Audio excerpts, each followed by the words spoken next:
because of what I told them to go do, then I would support them in 3 ways. I would support them by sending them off on a mission that they and the country can be proud of and can get behind. I would support them by equipping them all along the way. And we hear that they're not. And for the love of all things holy, I would support them by welcoming them back with support, with funding, with love, with appreciation, and respect when they get back here.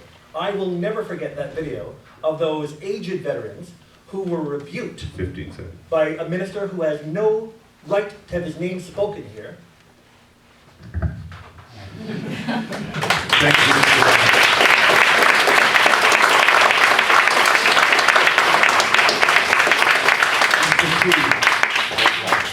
His name was Fantino, and his credentials for power were the ex-police chief of Toronto.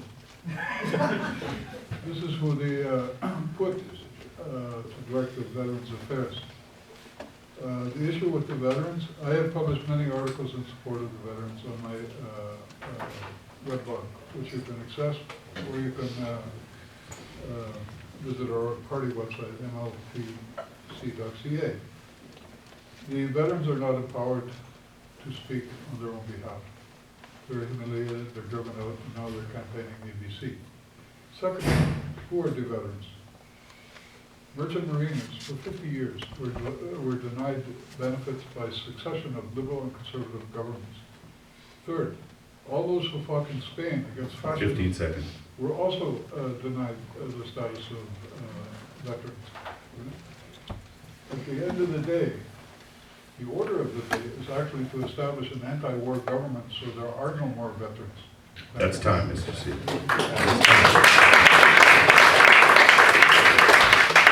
Mr. Splett. Well, the act was changed to correct most of the problem that was there, and the minister was replaced. But the mistake that was made with our veterans is allowing them to have a cash settlement. I think that was wrong. Give them a cash settlement and basically forget about them. If it was done on a monthly basis, I think they would have got more better attention. Thank you, Mr. Splett. Mr. Cooke will start the answers to the next question. And here it is. This comes from the floor this evening. In a campaign that feels as divisive as it is unifying, what is the ethical line you believe should not be crossed that has been crossed? It can. So, and this is why. First of all, understand how the legal structure of our country works. There are certain laws you can rewrite, there are certain ones you cannot. The Constitution is the supreme legal document of our country, and the Canadian Charter of Rights and Freedoms is part of that.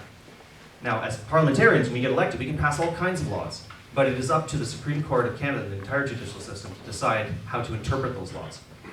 Just as if I were to make you sign a contract of employment saying, once we're done with you, you have to go off and kill your entire family, it would be unenforceable because it is illegal, because the Criminal Code of Canada has supremacy over any kind of civil contract. The constitutional document of our country has supremacy over any act in Parliament. So if an MP is saying, I'm going to make people cover their faces on the niqab, no matter what, because it offends my Christian values, they cannot, because the Supreme Court has decided almost unanimously, including conservative appointees, that if you identify someone's identity and then they can take their citizenship ceremony, that is it. The discussion is over. We should not have crossed that line because it's crossing into stoking racism in this country. Thank you, Mr.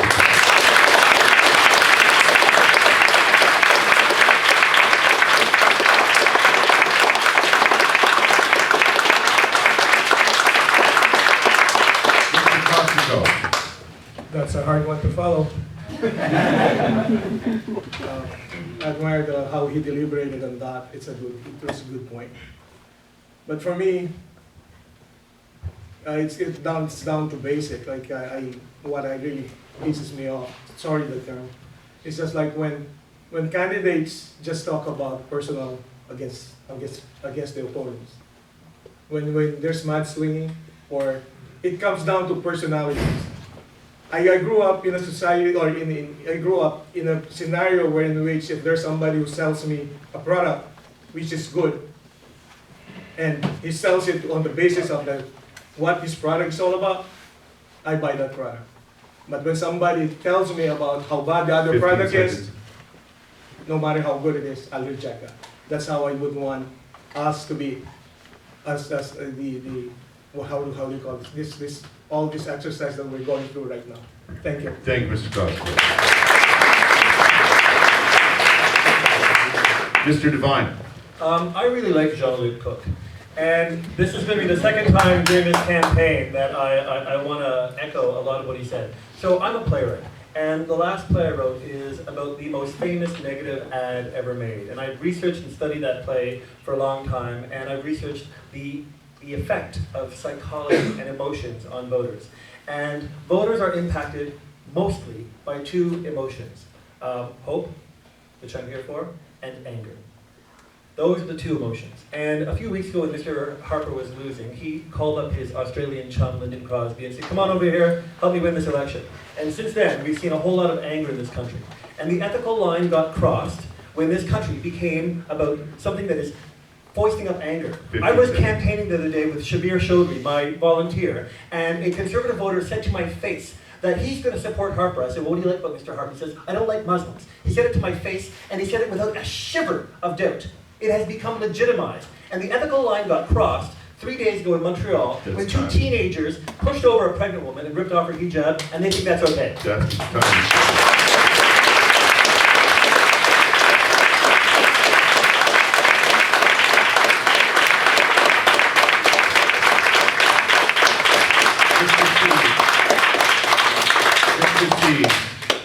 It's a very good question.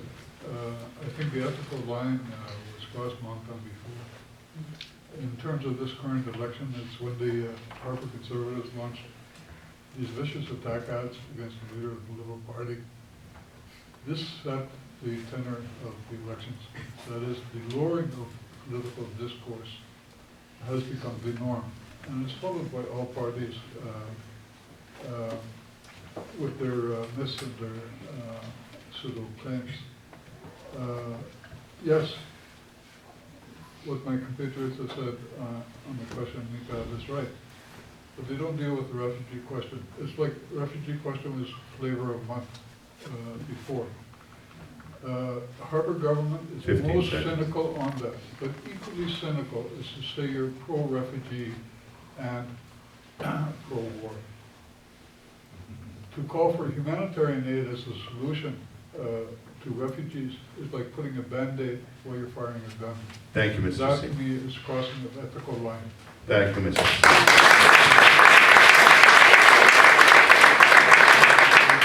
Mr. Splett. Repeat the question, please. No, this is serious. It's some kind of a legal question. I got to get it straight.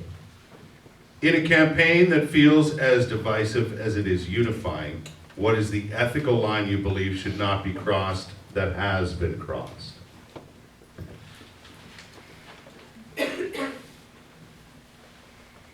I don't get that. Somebody has concocted this, but I don't see it. The ethical line for me as an MP is to tell the truth at all times, to know what the law is, to follow the law, and that's it. Thank you, Mr. Splett. And Mr. Arya. The Conservative Party under Mr. Harper is playing the very dangerous dog whistle politics of fear and division. Mr. Harper and Conservatives are encouraging Canadians to be suspicious of each other. Fear is a dangerous thing, especially when sanctioned by the state. It's a very short path to go from being suspicious of each other to going and curtailing others' liberties. The Conservative candidate here and their supporters, they're calling me Muslim. Now, I'm a Hindu, but I don't mind being called a Muslim. I don't mind at all, but they're telling the voters, don't vote for a Muslim. The Islamophobia that is being generated, 15 seconds. it is not good for the country. Thank you.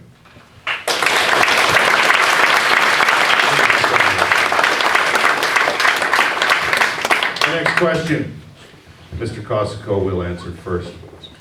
Do you or your party's electoral platform support legislation to protect pension benefits for retirees, to ensure that no employer, whether in the private or public sector, should be allowed to change the compensation promised to former employees once they have retired, to renege on their pension commitments to retirees, and or to claw back retiree benefits? Mr. Cosico. Well, I don't belong to any party, but personally, that's something that's close to my heart, because pretty soon I'll be a retiree. And one of the things that I was looking at, as I may share it with you, is I've always questioned why we've worked the best years of our lives, and at the retirement age, there's some clawback in terms of even being taxed or giving us a hard time instead of us enjoying ourselves the rest of, what's ever left of our lives. And like, I look at it with concern, because like I said, in 2-3 years time, I'll be retiring. And these are the things that I see. And just a simple question, maybe like 15 property seconds. taxes for seniors. It may be not related, but there has to be something that needs to be done there. There has to be some adjustments. Property taxes for education, we've spent our years already That's for time. our children. Thank That's you. time, Mr. Cosico. Mr. Devine. Retirement savings are a social contract, and that contract has to be honored. And I'm hearing too many stories across too many sectors of that contract not being honored, and that has to come to an end. Our demographic of seniors is soon going to outnumber everyone else, and so that contract desperately has to be honored or we're going to be in trouble. Weeks ago, before I knew anything about anything, I was having a meeting with the National Association of Federal Retirees, and they are quite frustrated because their guaranteed pensions have been turned over into market fluctuation target risk, and they're terrified of it. And they asked me what my stance was on it, and I was so new to this. I said, I want to support you, but I don't really know my stance just yet. This is new to me. And then they forwarded me a paper. They said, just by the way, here you know, we're talking to all the candidates. 15. Here is the NDP stance on it, and yours is the best one. So I was very happy to hear that. We had a debate, and Andy Wang in this debate said he was mad at the fact that we want to raise CPP. He wanted that, you know, he's calling that another tax. It's not a tax, it's an investment. That's time, CPP Mr. is an Devine. investment. Anyway, thank you. That's time.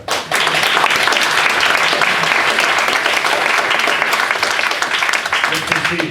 After World War II, there was a social contract which is established in Canada as well as other countries. This whole social contract has been demolished since the 1990s.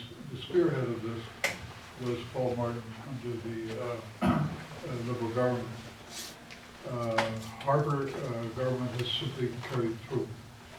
The perspective of our party is that pensions must be guaranteed, and they must be guaranteed with the right, and it's not based on whether or not you have a pension, like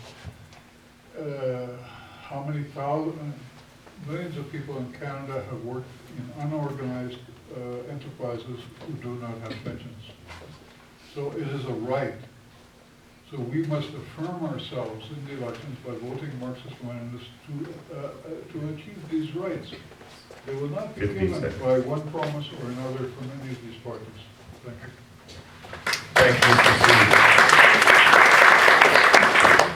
C. Mr. Splett. When I ran for a seat on the Township Council, the employee's pension wasn't funded. I was the first one to suggest it be done. By the way, I am collecting a pension from Nortel, what became Nortel, about $66 a month. And 1/3 of that comes from a fund provincially. And for the Nortel employees who might be here still angry with the present government, that company was not registered federally, therefore the federal government could not take any action. And secondly, the company executives never asked the federal government for help. It was provincially. It was registered in Quebec and Ontario. 15 seconds. Thank you, sir. Mr. Arya. I too had a meeting with the Association of Federal Retirees, and I told them what has been promised should be honored. Talking about pensions, there are 12 million working Canadians without a working place pension plan. 12 million working Canadians. You go and talk to the local food bank. They say during the last several years, the number of working families accessing their food bank, availing of the facilities and support they provide is increasing. So we have to address this. If we don't have a good pension plan, many of these families are going to directly retire into poverty. The social cost of maintaining them is going to be very high if we don't take action now. The Conservatives call the CPP a tax. It is not a tax. I agree with Mr. Devine. 15 seconds. It is an investment. Thank you. Thank you, Mr. Mr. Cooke. All right, when I started in politics about 6 years ago, Nortel was collapsing, and this really stuck with me because I'm an IT worker. But more importantly, I actually met some of the former Nortel pensioners. Some of these people were on meds that were so expensive and so heavy, it was just keeping them alive, and Mr. Burns has since passed away. But it's not with a bit of bittersweet with that, because the Nortel pensioners in 2011 endorsed the Liberal candidate here in the riding before instead of me, even though I walked with them right to the Parliament buildings to meet with senators and plead their case. But anyway, strategic voting interest here. All right. So it isn't just a social contract, pensions. It's actually a written contract. When you're a federal civil servant and you go to retire, you actually sign a contract saying this is what you're getting, this is the deal, there you go. So it's more than just a social contract. The CPP is a bit different, of course. All right, so what I tell people when they're worried about their contracts, I say get control of it. It has to become a separate legal entity that is under your control, like the Canada Pension Plan, the Ontario Pension Plan. The employer cannot touch those funds. You have to get control of the funds. And what you do with it, frankly, is your business. Thank you for your time.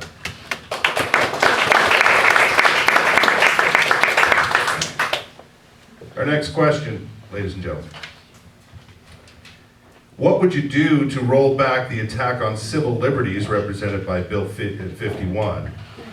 And how would you improve regulation and oversight of our intelligence communities? Again, what would you do to roll back the attack on civil liberties represented by Bill 51? And how would you improve regulation and oversight on our intelligence communities? Mr. Devine. It almost seems like both of those questions can be answered by saying repeal Bill C-51.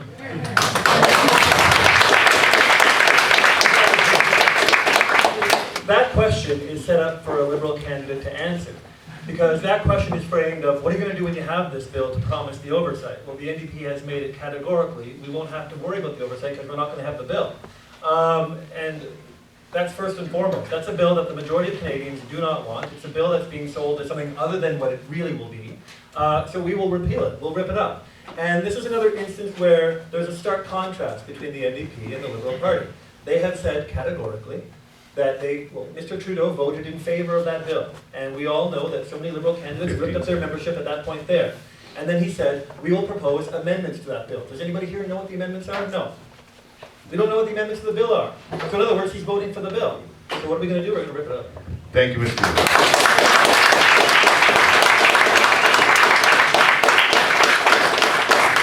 Mr. C. Not only this bill must be repealed, but many other laws that haven't passed or promised to be passed, such as taking away citizenship. Or another proposal that they are advancing is, for example, if I am a journalist and I have been to Syria and I've seen what takes place there firsthand with my own eyes. I visited election polls. It was a democratic election. I went to refugee camps. If I write something about that, according to the Harper program, I can be arrested and charged with inciting terrorism because they considered the Syrian government to be a terrorist government. If I go to Ukraine and write something objective about Donbass, same, because it's a political decision, it's not a judicial decision, right? So the politicization has to be 15 ended. seconds. Oversight of intelligence, that's a hoax. Excuse me, that's a hoax. Oversight of Canadian intelligence is basically by CIA. So we have to establish basically a sovereign country. Thank you, Mr. C.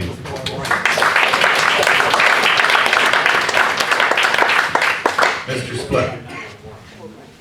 All I know about C-51 is what I heard in the newspapers. I have not studied the bill. I won't give you an answer until I study it, understand it. There's a lot in there dealing with security in this country.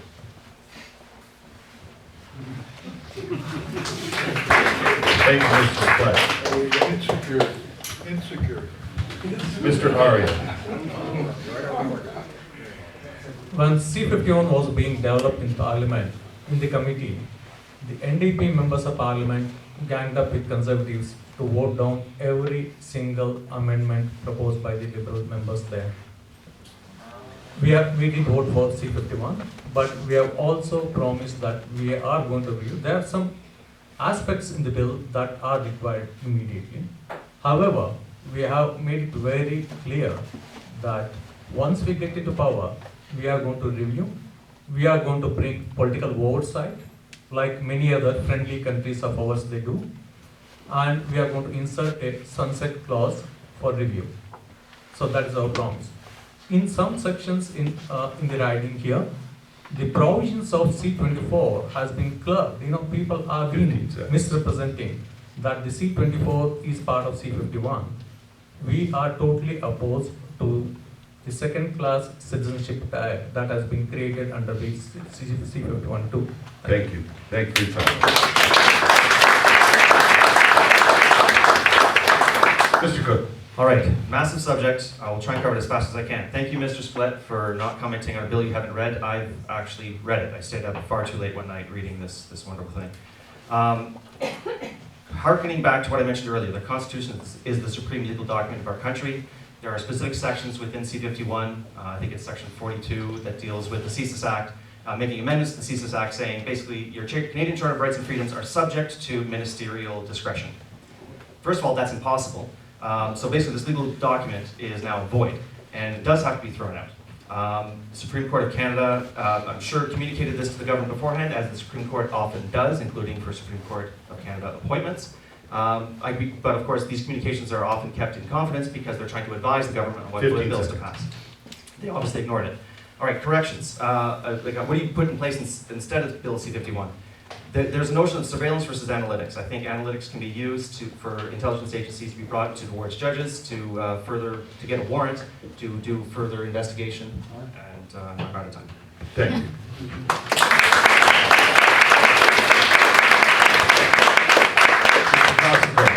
Yeah, for sure, this bill has to be looked upon again. And since the feel is that there is a clamor by the people to have, there is a big resistance from the people, and I stand to that notion again that if it's the voice of the people, this has to be looked upon and see what is really is befitting for the society. Thank you. Thank you, Mr. Cosico. Mr. Seed will begin to answer the next question first. Where do you or your party stand on the issue of wearing the niqab veil at citizenship ceremonies? Where do you or your party stand on the issue of wearing the niqab veil at citizenship ceremonies?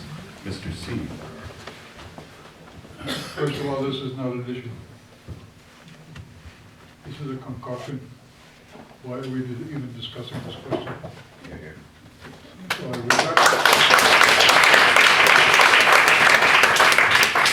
So I reject the premise of the question, and I reject why we should even discuss this question.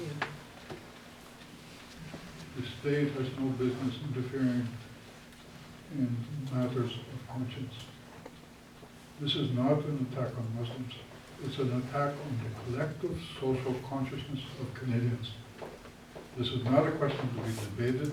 It is a question on which we must defeat the Harper government and all those who conciliate it by debating and discussing it and making it a matter of interpretation. Thank you.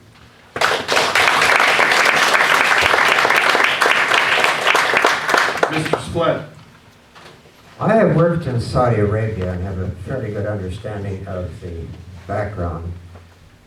But if somebody presents themselves and is completely covered, how do you possibly identify that person? They could use a discreet way of identifying to another female, which would be acceptable. And The same thing applies to a driver's license, see? I mean, who are you giving it to? Somebody in you have to identify yourself. We're in Canada now, not Saudi Arabia. Thank you, Mr. Splett. Mr. Arya. Every person who becomes a Canadian citizen has to identify themselves before they publicly take the oath.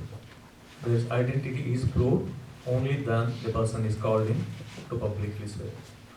We are very clear, this state has got no right to tell the person what to wear or what not to wear. This is part of Stephen Harper's dog whistle politics of fear and division.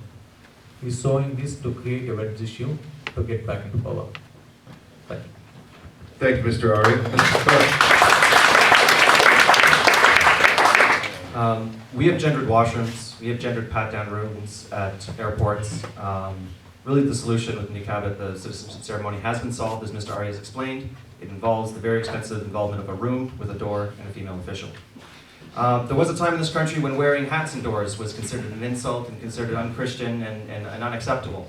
But our citizenship ceremonies accept yarmulkes, they accept turbans, they accept people wearing crosses, overt symbols of their beliefs, because our Canadian Charter of Rights and Freedoms compels us and requires us here, who are Canadian citizens, to hold ourselves to that standard, including people who are about to join this country. We have to hold ourselves to the standard of letting these people express themselves in the way in which they want, which is the whole reason why they are coming here.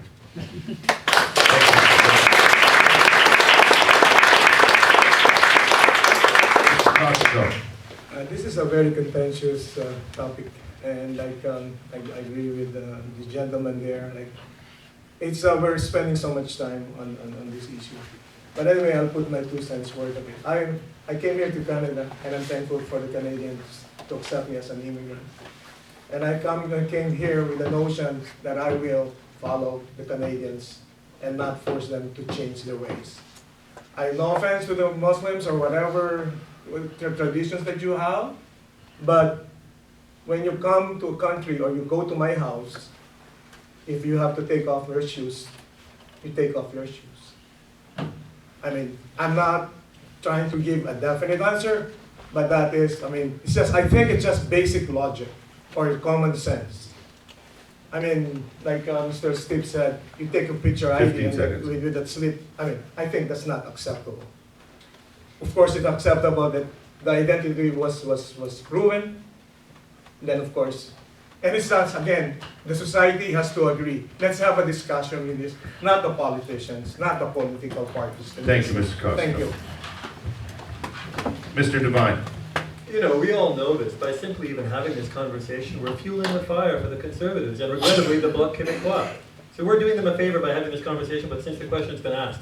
Heaven forbid that citizenship ceremonies require that we verify if somebody has a bald spot, because then all of our Sikh brothers and all of our Jewish brothers are going to be up in arms as well. This is all because we can't verify, you know, a woman's cheeks or her chin. This is not only insulting to Muslims, it's insulting to all women. And last year, there were 600,000 citizenship ceremonies. 2 women insisted on wearing a niqab. This has been overblown. They, just like, again, Mr. Jean-Luc Cooke, we know this. They're verified in the room beforehand. This is it's an insult to all of us that we're even talking about this. Thank you.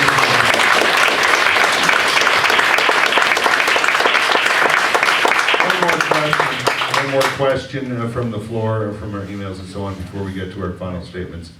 Mr. Splett will start the answers to this question.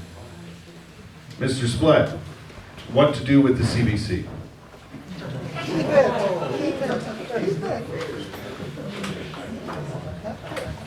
What to do with the CBC? Oh boy.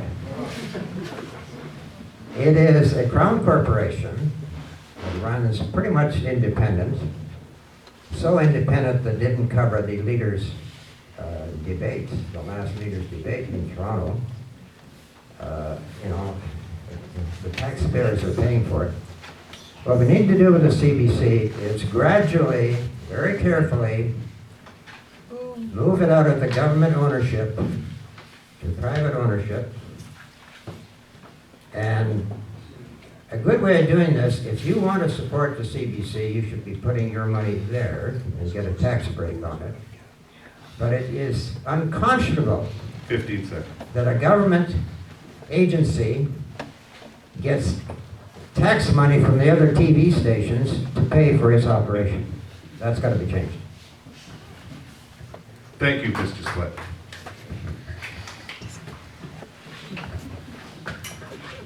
Mr. Arya. I love CBC. I support CBC.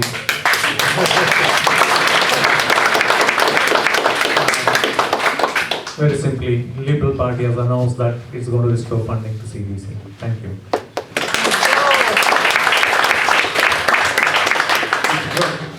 Thank you. I have my own little beef with the CBC, but maybe it's because they have their own journalistic liberties here in this election. They didn't cover the Greens very well. They had a radio, online, and television feature on this riding, and they covered the three big parties and sort of left me, the other candidate for the National Party, out, and of course the other candidates as well. But as an engineer and someone who aspires to principles, you let the experts do what experts do, and the CBC has a role in this country as a national broadcaster.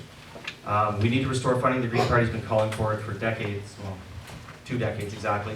And they do need to come back. They have a role in our society. They are a public broadcaster. We can debate whether or not they should be bidding on exclusive NHL broadcasting deals. I think that's fair enough for debate. But they do need funding because they are an essential service within this country to help glue us together.